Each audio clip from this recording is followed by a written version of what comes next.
I'm wondering what would be the single most valuable piece of advice you'd give us to even attempt to create some of the value that you guys have done in both your very impressive companies. People say you have to have a lot of passion for what you're doing, and it's totally true. And the reason is because it's so hard that if you don't, any rational person would give up. It's really hard, and you have to do it over a sustained period of time. So if you don't love it, if you're not having fun doing it and you don't really love it, you're going to give up. And that's what happens to most people, actually. If you really look at the ones that ended up being successful, unquote, in the eyes of society and the ones that didn't, oftentimes it's the ones that are successful loved what they did so they could persevere when it got really tough. And the ones that didn't love it quit because they're sane, right? Who would want to put up with this stuff if you don't love it? So it's a lot of hard work, and it's a lot of worrying constantly. And if you don't love it, you're going to fail. So you got to love it. You got to have passion. Phone. What was did you consider doing a tablet when you did the iPhone, or was it just a natural progression? The iPhone came out, it was a big hit? I'll actually tell you kind of a secret. Okay.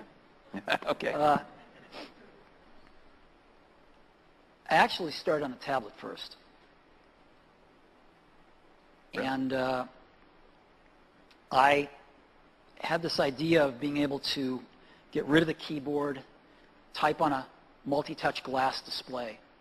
And I asked our folks, could we come up with a multi-touch display that we could type on, I could rest my hands on and actually type on. And about 6 months later, they called me in and showed me this prototype display. And it was amazing. And I gave it to one of our guys. This was in the early 90s.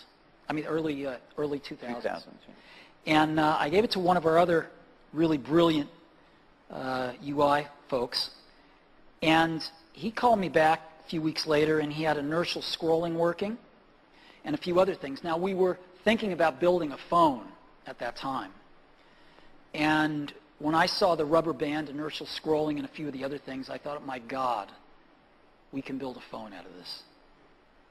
And I put the tablet project on the shelf because the phone was more important. And we went and took the next several years and did the iPhone. So, and when we got our wind back and thought we could take on something next, pulled the tablet off the shelf, took everything we learned from the phone, and went back to work on the